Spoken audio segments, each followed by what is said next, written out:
Okay, so I'm going to do this fast because my computer, as you might be able to hear, is losing its fan. So I'm hoping it doesn't overheat and we can get this done.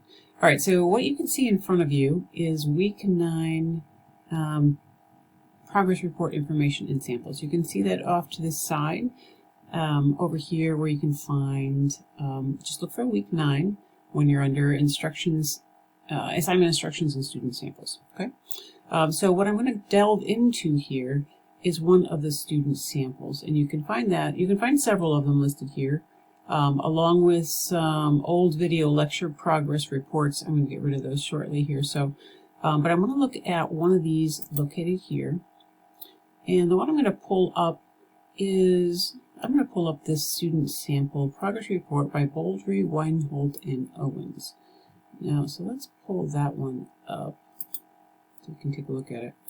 And as you might know, several things we want to remind you about. One, remember the maps from week 1. Remember maps, that's kind of the clear, concise, and coherent, which are often called the 3 C's of technical writing. We want to have everything to be those 3 items, clear, concise, and coherent, not only for what you're doing for this class, but also for your senior project, and for anything that you do that's a memo that is taken directly to your boss, anything that's going to be seen by other stakeholders in the company. And so we want to keep track of maps. All right, so what is maps? Let's remind you mode. M stands for mode. What are the defining features of a progress report? That's your mode this particular time, right? So this kind of report, what we want to call it is in medias res, which means, in real time, in the middle of things. We want this to be really short, really specific. Time is money, as you're going to hear all the time. So we want to make sure that that's the case for this particular type of thing called a progress report. It is formatted almost exactly like a memo. You have things that are easy to skim. You have a lot of headings you can see from the part that's in front of you. You want to be able to skim this document. You want the information to be clear and easy to find. Notice that we have a lot of white space here. Okay, white space is easier on the eye. It's easier on the brain to absorb information. So although you're going to be packing a lot of information in small bits and pieces here, we want it to be easily organized and easy to skim. Sometimes you're going to have, depending on your organization, every organization has its own kind of style for this. So when you first start a place, you'll probably ask for a sample. Sometimes you'll see a cover sheet, sometimes you won't for these. But most progress report run about 2 to 4 pages, depending on the size of the project, depending on if you're doing primary or secondary research. Make sure you've got these headings. They're really, really helpful and help to define those giant text blocks and allow them to skim. Okay, so all right, so what are the things that I'm going to see in your memorandum? Well, I should see an introduction. You can see this one has an introduction. You're all going to have one. Be straightforward, be simple, tell us what's going on. Okay, we also want to have some sort of project summary. Maybe you might call it a project background. It's another type of introduction, but gives background information and context to people who are reading it. Remember that you might have various types of readers. Some of them are going to need context information because maybe they're not engineers, or maybe they're not directly involved in the project the same way that you are. So make sure that this is approximately 2 to 3 sentences long and gives that kind of information for all kinds of the readers that you might imagine that will be taking a look at this particular type of thing. Now, for example, I'm one of those readers that, maybe I'm not directly involved in the project. Obviously, I'm not, right? Maybe your senior design project person is, but you're going to have other writers like myself in there. So I might need some summary or context to tell me what's going on. Managers are like this. They need to be reminded because they're overseeing lots of different types of projects all at the same time. So that little bit of context at the beginning sometimes is really helpful in getting them on the same wavelength as you. So work completed so far, or work completed to date. Notice this particular person group has lots of information and includes an Appendix A. I'll get to that. They tell exactly all the things they've done. They're doing it with bullet points. Notice bullet points are parallel structure: formed, held, compiled, presented, created. They start with verb on each of those bullet points, and they are all in parallel structure, meaning they're all in past tense. That's helpful to the eye and the brain to keep it all in the same format. Organize this information chronologically or thematically, depending on what you need to do the best, depending on your project, right? Those of you who are not doing a primary project, you're doing a secondary research type project, maybe somebody in English or somebody who's not in senior design concurrently, you might find this section is just a couple of descriptive paragraphs to say what you've completed so far and maybe in your research request, okay? Notice there are some, in this particular way, we've given some figures. If you have created figures, documents, charts, graphs, you want to include those. Notice that these are all labeled. We're going to follow IEEE format here. This one is, and I've given you a separate video on how to do that for videos and in visual aids, but they're all going to have 3 components, potentially, at least 2. Figure 1, chart 1, graph 1, and then that's the first part. The second part is always a description of what I'm looking at. The third thing that's not here, that may be in some of your other ones, would be a potential citation, which in IEEE is a bracket, so a square bracket, and then the number, which would indicate the type of source, the number of source that I would refer to if I want to go see where you found the information. There's not that here because these people are creating their own information. So if you are creating the primary data, you're not going to have a citation for it. Okay.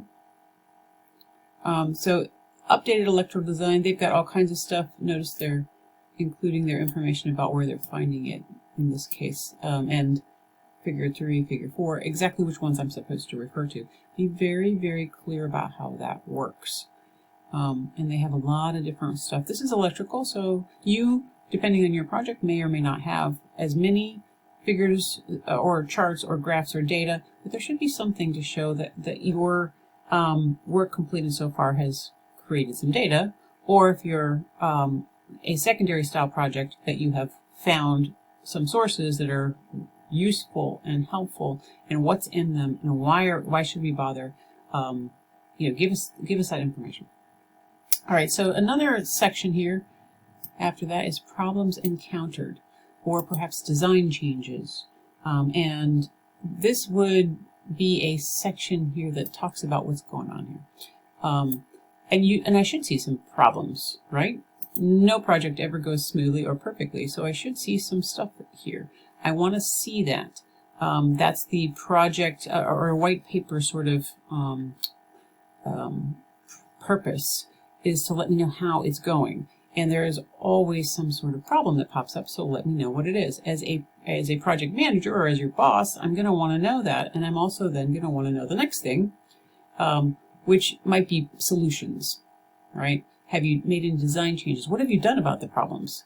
You have, in this case up here, they've said problems encountered and design changes. Sometimes you'll see it as a separate section for solutions. Sometimes you'll put them together. It kind of depends on what you have encountered and how you have solved it, whether you need to have 2 sections there or 1.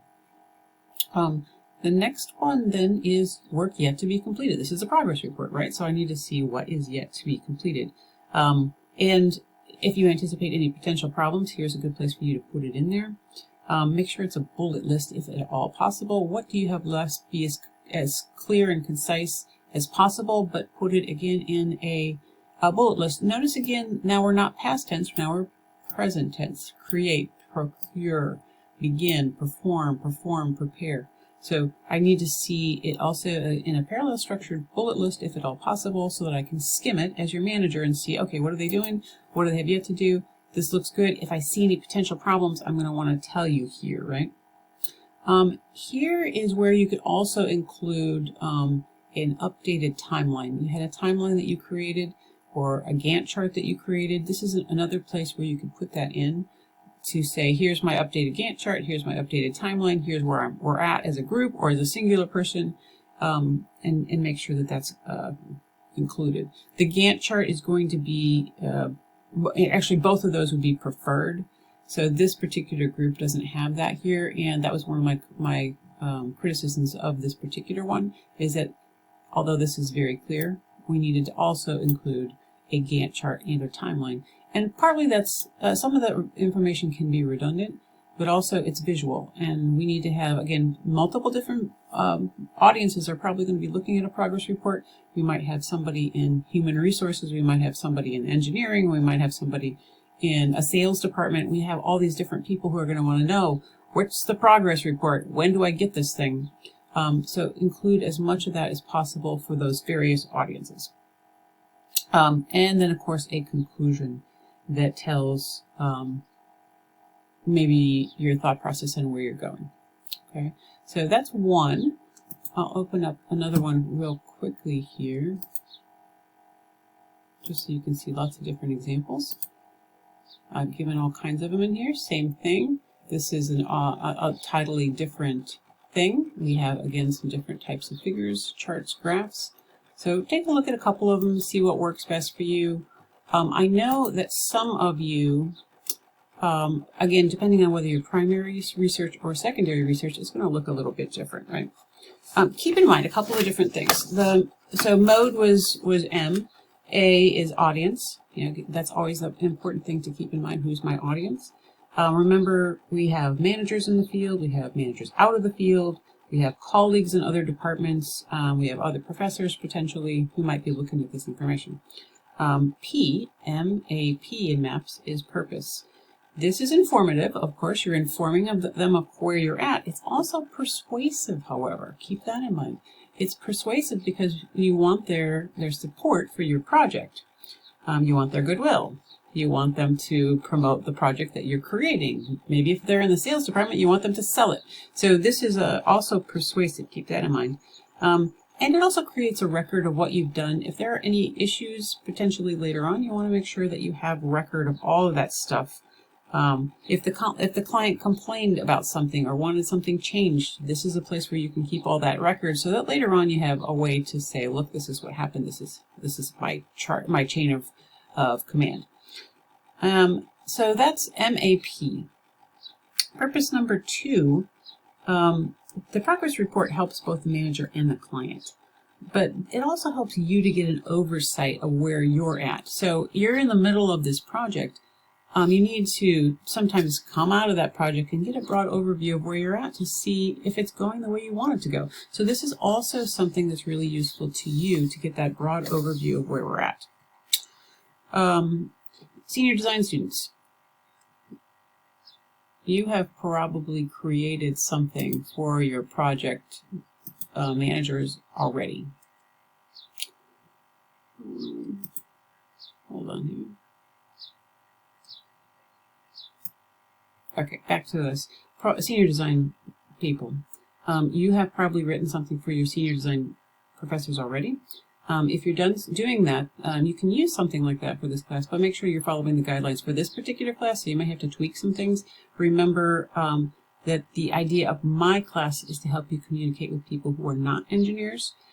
So your progress reports do look and sound different because they're often for lay people who are not engineers. So you do not want to be talking down to them. You want to talk to them as if they're in a different field, because that's the case. They're probably experts, just in a different field than yourself. So keep that in mind. Also keep in mind that some pieces of this progress report are going to show up in the end white paper. This is all intended to go together to help you get to that point. If you're in a partnership, make sure that you notate that. You can both, or all of you may turn in the same thing. Make sure that the names are notated on there and that it's clear to me that there are multiple people turning in the same thing. Everybody else, this is a quick note to you. If you are one of my secondary research people, these reports are really written from scratch, right? You're not creating something, you're creating a record of research.